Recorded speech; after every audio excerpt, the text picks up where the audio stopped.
and welcome to our virtual annual discipline-specific activity for the 2021-22 school year. For those of you who do not know me, I am Kaylee Malsey, the Associate Dean of School Partnerships. Thank you for participating in our ACE annual discipline-specific activity. As the pandemic continues to influence our yearly activities, we are pleased that we are able to still provide you with an opportunity to complete our NACEP required activities in a platform where you can make a connection to your liaison. Throughout the fall, ACE liaisons scheduled live Zoom sessions to discuss specific topics related to the disciplines in which you teach. While we understand that it is not always possible for you to attend the live sessions, these sessions were recorded so you can get the benefit of the event with the discussion from those who attended. Please enjoy the recording of your annual discipline-specific activity. We hope next year we will be able to welcome you back to our campus for an in-person event. Thank you for your continued hard work in making this program available to students.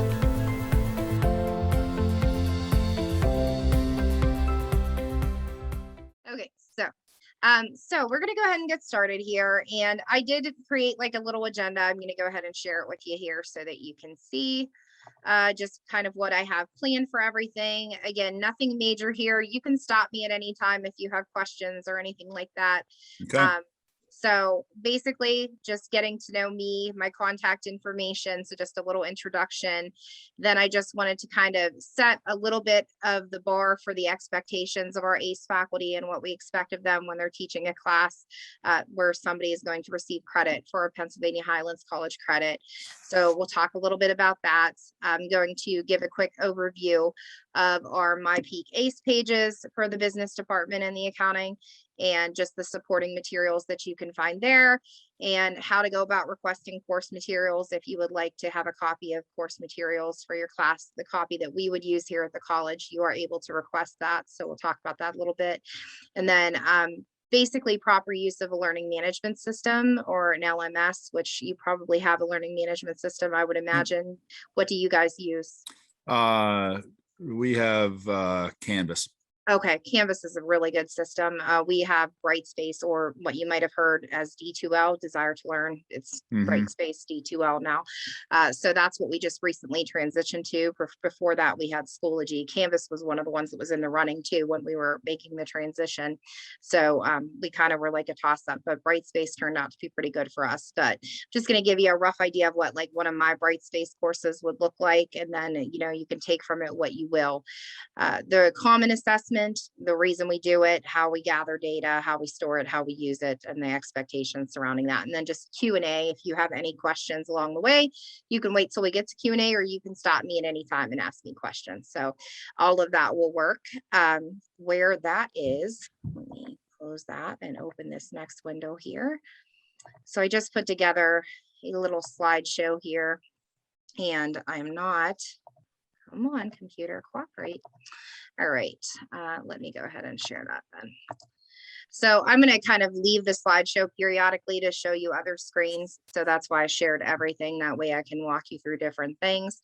But of course, this is the meeting for just accounting and business courses. So there's obviously other subject areas. If you teach those areas, you'll want to make sure that you complete the trainings for those as they come up as well.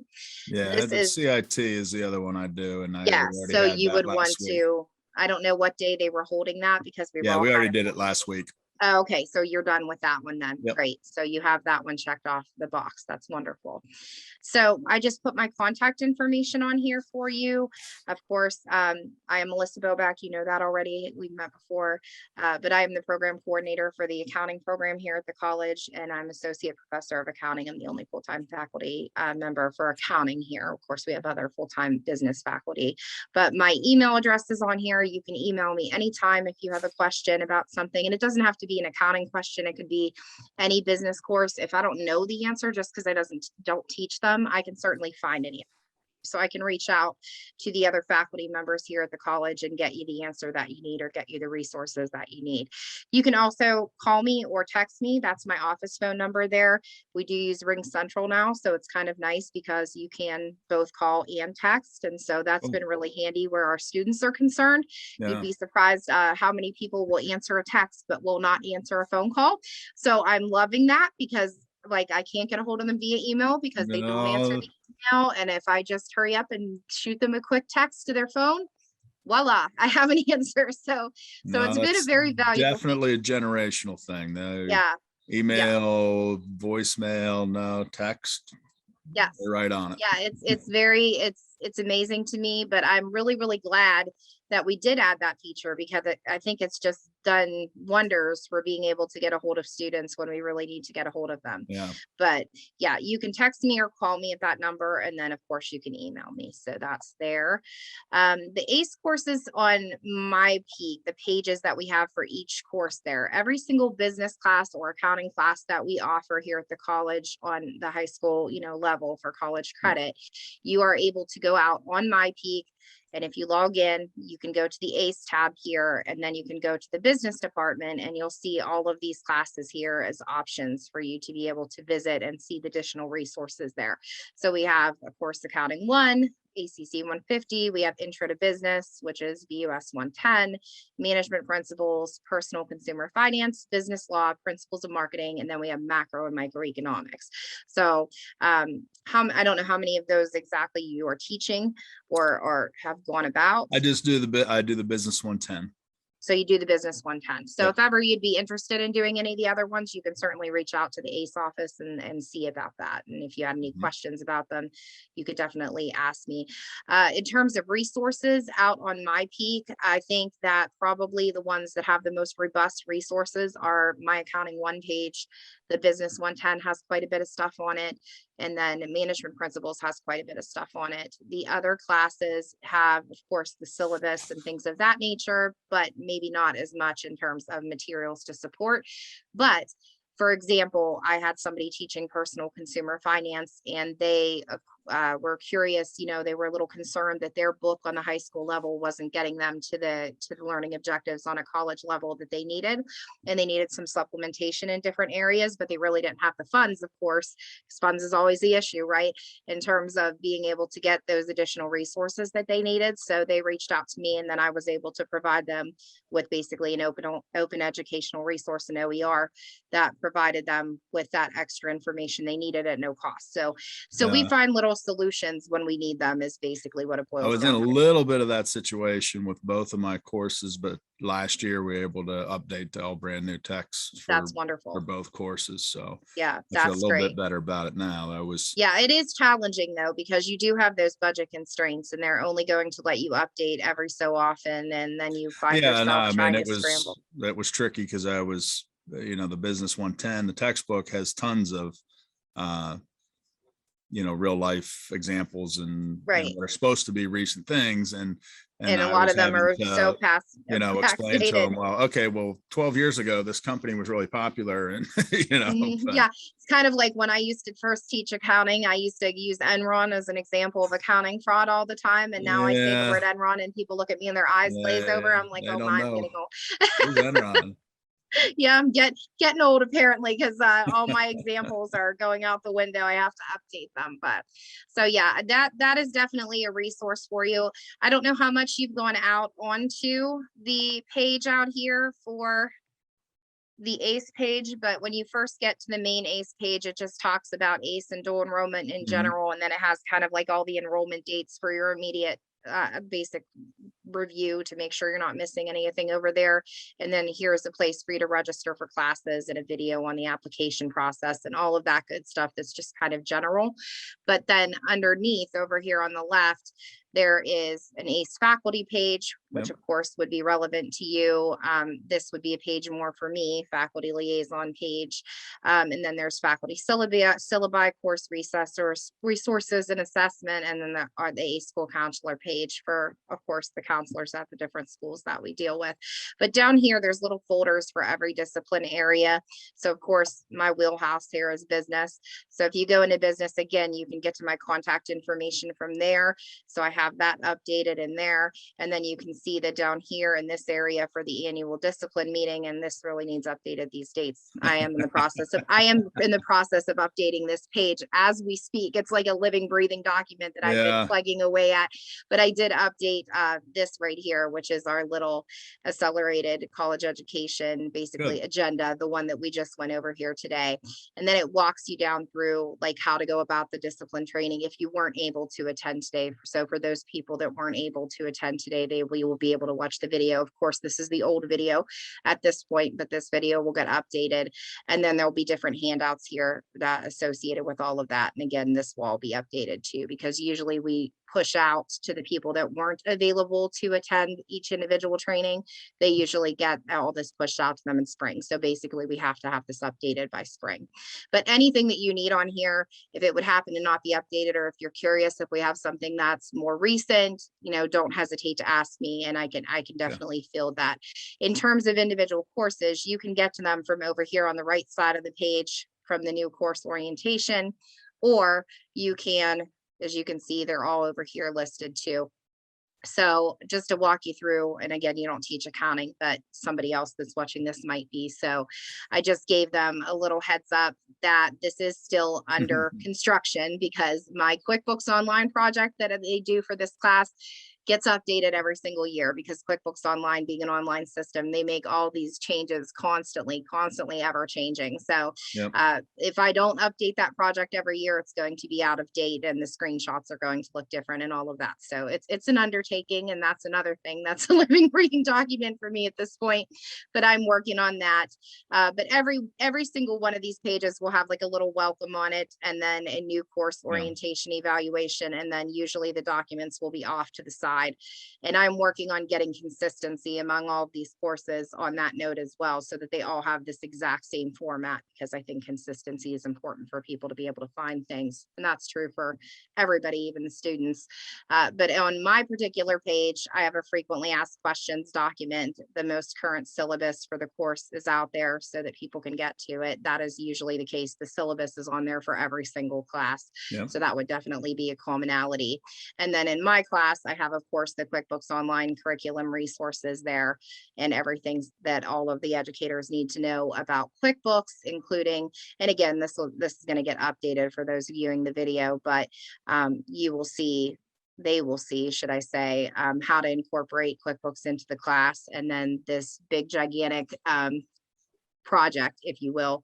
And I call it a project because the students do complete the steps, but it's also kind of a teaching tool as it goes. So I've sort of melded it into two. So it teaches them about something and then they do it. And then it teaches them about something and then they do it. So, and it's really designed for them to do very well. I mean, I want them to do well and I want them to understand it. So we have this great Intuit educator portal. This is a new feature and I'm loving it, where instead of my students having to go out and individually request licenses, now I can send them the invitation directly to them to make sure that it goes where it's supposed to go, and they know that they have it, and I have instant access to their company file when they accept it, instead of me having to wait for them to invite me as their accountant. Used to be I had to wait until I got their invitation as their accountant, and if they didn't invite me, I couldn't see their work. So that would be a big problem from a grading standpoint and all of that. So I was really pleased with this educator portal, and I think all my high school faculty will be very happy with this educator portal as well, because it's going to make their life a lot easier. So there will be instructions added to this on how, if you don't already have an Intuit educator portal, that you could obtain one. And if you wanted to do that, if you have time that you're asking yourself, what can I do in intro to business? And you wanted to throw a little QuickBooks Online in there, as long as you have the time and you've met the learning objectives for the course, if you wanted to throw it in there, you're welcome to do that too. So, because anybody, I would think, should probably I mean, that would know a little bit about accounting, and QuickBooks Online is the #1 small business accounting software. I think we have an accounting course. We have, even though we're a small school, we actually have 2 business faculty members. That's great. And I think she uses QuickBooks, but I'm not 100% sure. So you could even maybe just relay to her that if she was interested in potentially, I don't know if she does ACE. I don't believe so. She doesn't, no. Yeah. So if she wanted to consider doing ACE, is she could go take a look at our syllabus. She could reach out to the ACE office and we could chat about it, and she could take a look at what we have for QuickBooks, and it is all free. So that's a really neat thing about QuickBooks Online is their educator portal, and all of the student resources are all free for K through 12 and college. So it's kind of nice because there's all these wonderful wealth of resources, and you don't have to pay a dime for them, and either do the students. So that's a pretty awesome option to have. And as a teacher, it's really awesome because they even let us do pro advisor trainings and stuff for free where other people would have to pay for them. So yeah, that's pretty cool. But all of that is on here for all of them. And again, this is going to keep getting updated, but then I do give my faculty for Accounting 1 supplementary materials for Chapter 1 notes handout through Chapter 4 in our book, because that's what we cover. In our Accounting 1 class, we cover Chapters 1 through 4 and a big QuickBooks unit. That's what we're covering there.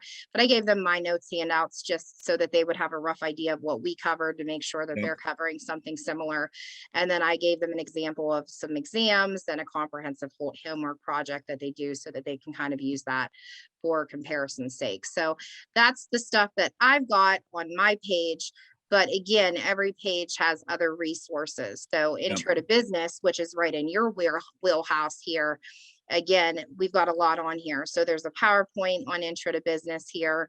There's a syllabus here for you. There is the paper that's of course required, the research paper that has suggested topics here. This has been updated very recently because I had a faculty member reach out to me wanting to know if this had been updated. So I just recently updated this. And then there's a rubric associated with the paper so that you can kind of keep that consistent between your students and ours, the guidelines for that research paper here. And then the project is also on here, the project grading rubric and the project guidelines and even an example of what they would expect out of a project is out there for you. So the project, the research, those are both out there with examples and things for you to look at. So if you haven't had the chance to look at those yet, maybe they would help you out a little bit in terms of giving students suggested topics and things of that nature. So that's all there for you. Any questions on that since that's your page? No, I'm familiar with that and great. Have made use of it and great. And like I said, if there's anything you feel like that might be lacking or something that you would like to see there, it never hurts to ask, let me know, and I can certainly reach out to the faculty and see if I can get something added to it. So I've been trying to kind of work on that too. So management principles is out here as well. Again, this is the other one that has paper and project information out here and SWOT analysis project information, grading rubrics to go with those things. So that's these three are kind of probably the more robust of them, probably because again, they would vary more from, college to high school in terms of the level of rigor and all that stuff. So when you come down to personal consumer finance, business law, principles, marketing, macro and micro, you'll notice that they are more along the lines of just here's our syllabus and then here's a PowerPoint about what is expected for that particular class. So they're a little less robust that way. But like I said, for personal consumer finance, I had worked with a faculty member to get them an OER that helped them to supplement. So just because there's not necessarily as much right here on the ACE page, doesn't mean that we couldn't get whatever we needed to get for our ACE faculty, because we're definitely wanting to support them in any way we possibly can. So that's definitely something we look to do. So that's that. Any questions on anything with the ACE course pages? No. Okay, great. All right. So from there, the next thing I had on the list was just meeting the learning objectives. I think if there was one thing that I like to impress to our ACE faculty more than anything, it's just that if a student is taking it for college credit, they have to be completing it at a college level. So it can't just be your typical high school class and I sign up and I pay the money and I get the college credit. It has to be at the same level that our Pennsylvania Highlands students would be completing. And I'll use, of course, my class as an example, because if somebody has taken ACC 150 and received credit for ACC 150 Accounting Principles 1 on a high school level, and then they come to Pennsylvania Highlands for business and they need to take Accounting 2 ACC 175, that's the prereq. If they haven't completed it on that level, when they come to accounting 2, chances are they're going to be in trouble. So, and that does tend to be the case, especially for something like that where it's a prereq, but it also factors into just, you have the knowledge that you need when you move on, to be successful in your college career, wherever that might be, whether it's the Pennsylvania Highlands or somewhere else. So I just like to stress that to everyone, to make sure that they're looking at our syllabus, which is out there on the ACE page. Look at the required learning objectives, make sure that you're ticking those all off. They're out there in short, and then they're sort of in depth. So you can look at the different, very in-depth learning objectives for each of the classes. Again, if you want a copy of the materials that we're using here at the college to teach a certain class, you can request those from the ACE office. So you can either reach out to the ACE office directly, or you can go through me, and I can certainly reach out to the ACE office and ask them to provide you with the materials that you need for the course. So that is always a nice extra little perk to have that, because you can always supplement. One thing nice about copyright is that, of course, you can't copy the whole book, but when it's for educational purposes, you can pull like a chapter and use that chapter if your book doesn't have a chapter. So if, as long as it's for educational purposes, you're usually okay for a chapter or so out of a book. Utilizing the resources on the ACE page on MyPeak, just make sure that all of your learning objectives are met.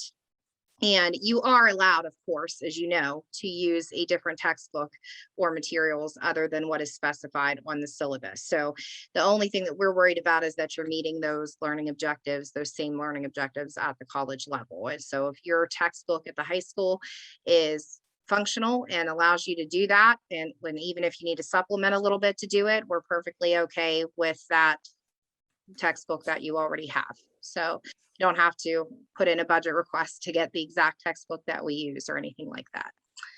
Any questions on any of that? No. Okay.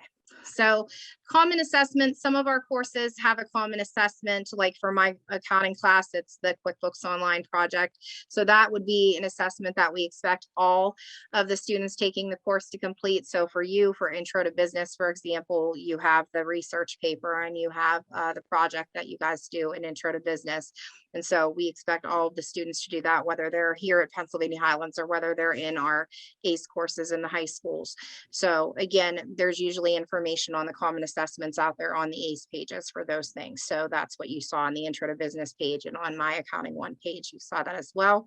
And you can sometimes get a request from one of the full-time faculty members here at the college. So like I will sometimes reach out to my accounting faculty and say, hey, can you tell me how your students did, your ACE students, of course, because that's what I'm gathering data on. Can you tell me how your ACE students did on their QuickBooks Online project? Can you tell me how many people completed it? Then can you tell me like the mean score, the average score? And can you let me know, was there any stumbling blocks in it? And can you send me samples? So can you send me like an A sample, C sample, F sample? Hopefully not for that project, because it's designed for them to get A's really if they work at it. But believe me, it can happen. So that's what I request from them. And then of course I tell them, can you have it to me by this time or whatever? And I usually give them a substantial amount of time to get it to me. But if you were to hear from, say, Joe Slifko or Sandy Shrum asking you for information on common assessment, probably on the research paper or the project, then you would want to get back to them and supply them with that information. What we do with it is we take it and we put it into a system called TrackDat, which is our assessment piece for the college here. And so we are able to then track the effectiveness of those assignments over time and make sure that there's nothing that needs improved to help us to meet those learning objectives. So we look at it, and I did one maybe 2 years ago, I think. Okay. And the only issue I had was just because of small numbers. Right. I didn't have a great sampling of. Yeah, and that does happen sometimes. You're not alone in that. Like I have had people that I only have 1 or 2 students out of the class that are taking it for college credit. So naturally, when I request samples, you're probably just going to send me both of those samples, no matter what the grade is. That's kind of the situation I'm in. I've usually got a class that's maybe 8 where for maybe 3 are doing the college credit with it. Right. Yeah, but we definitely appreciate you sending it over because it does give us an idea of how the students that are taking the class for college credit are doing. And so even if it's a small sample, we still appreciate the Yeah. sample and we still appreciate the, response, because then they can take your small sample and look at this other school's small sample and so on and so Yeah, forth. put And it we can together kind and of get compile all the some data. good Right. data. Exactly. So it does help give us an idea. And it also helps us to make sure that we don't have any major gaps or disconnects between what we're doing on the college level and what's happening, at the high school level. Because if I were to reach out to you, or if Sandy or Joe were to reach out to you and say, can you send me some samples of your research projects? And you go, what research project? Which I'm not saying you would say that, but you get my point. Then we would go, well, wait a minute now. We have people that are getting college credit for this, and you're not meeting the course objectives. So that is something that we look at too. So we're looking at two things. We're looking at the effectiveness, but we're also looking at making sure that those equivalencies are there. So Sure. that's kind of the whole idea there. Do you have any questions on anything that we just went over? No. Or any other questions that I didn't hit? Not at the moment. Let me get out of here. And then I want to go ahead and take you out to Brightspace. This is our, whoop, what did it just do? Can you see it? It's like all messed up I there can for a minute. see, Sort of yeah, like I can did see like a Brightspace. dance on the screen there. That looks better. Hope it looks better on your end. It was dancing No, it looks the around same for me. So okay, so it's looking okay now. must have just been how you were It projecting. must have just been my monitor. My monitor must have thrown a hissy fit for a minute.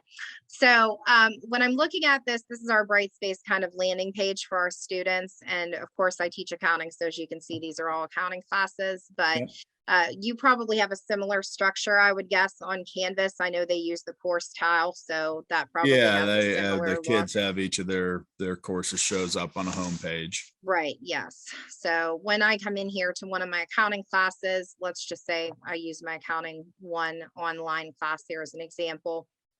When they come in, they can check their grades. I always tell them that this coursework button does not work for us. It usually works in most situations, but we use an external learning tool called Connect. And if you use an external learning tool, unfortunately, any assignment in the learning tool, even if you bring it over to Brightspace, there's no way to get it shoved in that assignments area, which is kind of annoying. So I tell my students, please don't click the coursework button because you're going to think you have nothing to do all semester long, and you clearly do. So that's like the big thing that I put out there at the first day class. But then they have their, any alerts up here. Of course, this is me in student view and I didn't do my own quizzes. So that's why it's yelling at me there. But then I have my announcements out here, and then modules is basically how it's built out. So we just have the student go into the modules, and some of our faculty use weekly modules. Other faculty will use like a topics-based or subject-based module. So we let that up to faculty. Some courses lend themselves better to weeks. Other courses lend themselves better to topics. If I were in high school, I have to think that I would probably be more inclined to go by subject than by week, because you'd have a lot of weeks. But if I did do weeks, I'd probably put the dates on the module instead of the way that I do week 1, week 2, because it would get very monotonous going, well, what week am I in? And the page would get very, very long. So I think high school will use the subject more. Is that what you use, subject? Yeah, I mean, I do it by modules, which might be by chapter or... Yes, yeah, that sounds more like a subject-based approach, and that makes sense to me.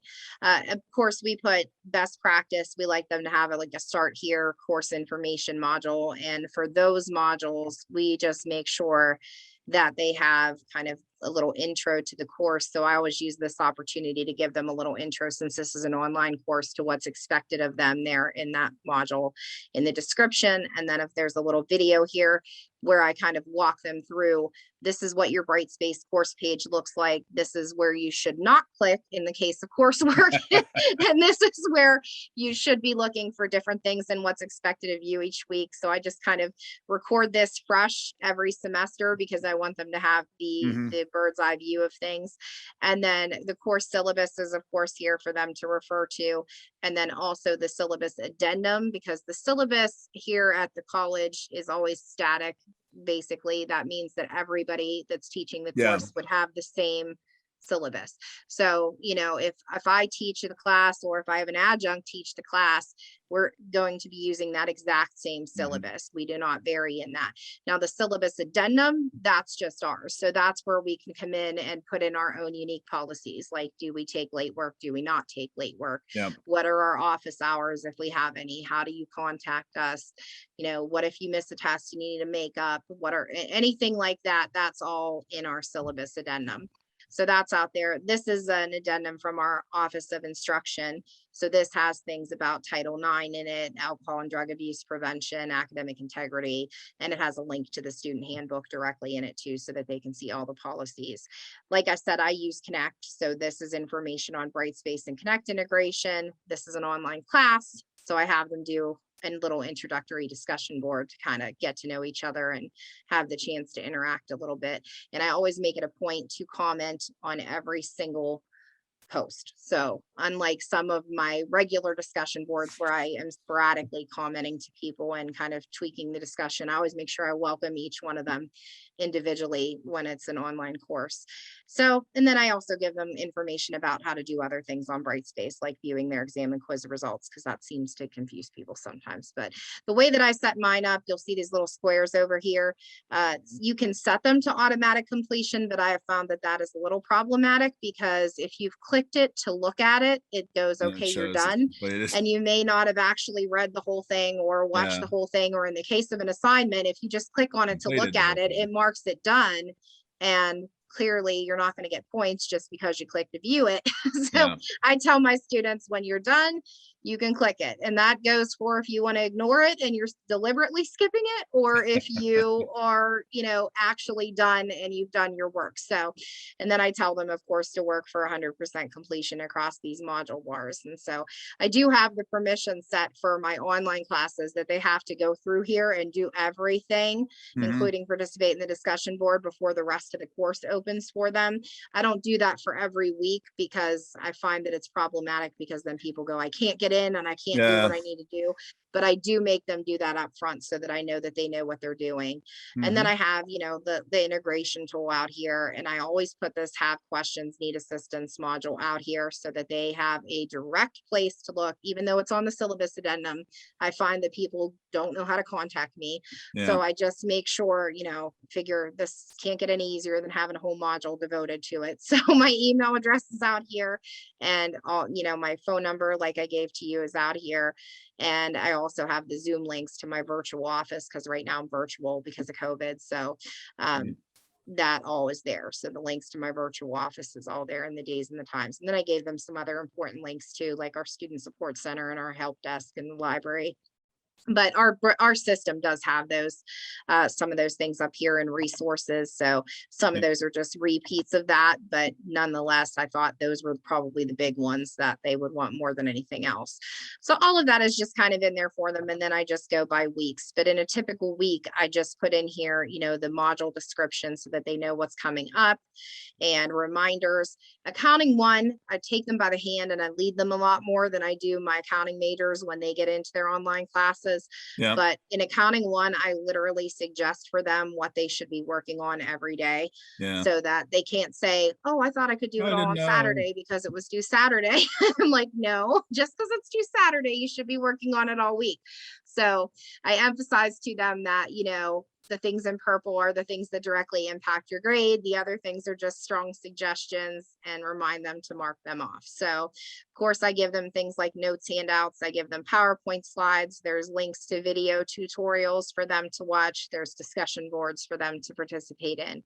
So they have kind of a little bit of a variety of everything. Some of the videos that I provide are links to, other things like Khan Academy or YouTube or something like that. And then other videos I post are literally me teaching them how to do something. So if it's something that's of critical importance, like for example, journalizing and posting transactions, then I make sure that I actually have that session recorded and I teach that. I might provide other ones too, but I always actually walk them through it so that they can see in the system that we're using in Connect how they would go about that process, so that they get a little bit of a taste of a regular classroom, I guess you could say, within their online classroom. So that's just some of the things that we do here. But of course, it's like anything that you guys have. You can track your attendance on here. They can track their grades on here. They can track their class progress. I really like that feature. Of course, I'm the faculty member, so it yells at me and tells me I don't have any class progress on here. But the students, it will give them their current grade, and then it will give them like a worst case scenario and a best case scenario. And that's, I'll tell my students all the time, that's a really good feature, but remember, that's only for the assignments that are published, because if I haven't published it, yes, it's not going to give you, you know, the best case and worst case scenario for something that's not on there yet. But toward the end of the semester, I'm sure you've gotten that question before. Am I able to pass if I get this? What do I need if I could, you know? So that is the question. Like, can I bring my grade up to an A or what? And I get that question all the time. And I always tell my students, I am not going to tell you how to put in minimum effort. That is not something that I'm ever going to do. So yeah, but that will kind of do that for them. It's kind of neat. And then we have instant messaging features and stuff like that on here too. So it's just kind of a nice system that we have. And Canvas that you're using at your school is amazing too. Colleges use that as well. Like I know St. Francis uses that for their worldwide platform. One that we have the classroom management, but the school management, I guess, is probably a different system. Ours is called Skyward. I don't know if that's unique. I am familiar with Skyward. Central Cambria use Skyward. So attendance and their actual grades, everything. So the final grade you transfer basically. Well, every individual grade goes. Every individual grade you have to transfer over. Okay. There is some ability to import stuff from Canvas into Skyward, but it's not perfect, probably. Yeah, and again, I've got small classes, so I do it manually as you go. Yeah. Sometimes I think it's easier to do it as you go than putting it off. Kind of like your stuff. Some of my other non-dual enrollment classes, I've got online programs and different things where I'm working with something that's outside of the system. Right. I do a lot of stuff with computer science and code.org, which are, you know, completely online curriculums that we're working with through their website. Great. So they're constantly updated too, I'm sure. Yeah, that's great. A really good system. So that's nice. But yeah, if you ever need anything for intro to business and you do not see it on that course page, please definitely reach out to me, because I can reach out to Sandy or Joe and see if they have a resource that I can. I'm good with that one. And I did get hung up probably a year ago with the CIT stuff, but in a matter of days got all. But you were able to get that all resolved and everything. Quick and great. I'm glad it went quick for you. I had a whole new set of all the data files and everything else. So wow, that's great. So I'm glad to know that they got it on that for you and got that all resolved for you. Usually we strive to try to support our high school faculty as much as we can. So that's our goal. So if we're meeting it, that makes me happy. No, it's been good for me. Okay, awesome. All right. Well, it is almost 5:45. So kept it under 45 minutes, even with a little bit of a late start. So that wasn't too bad.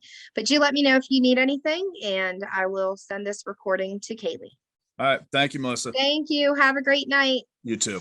Yeah.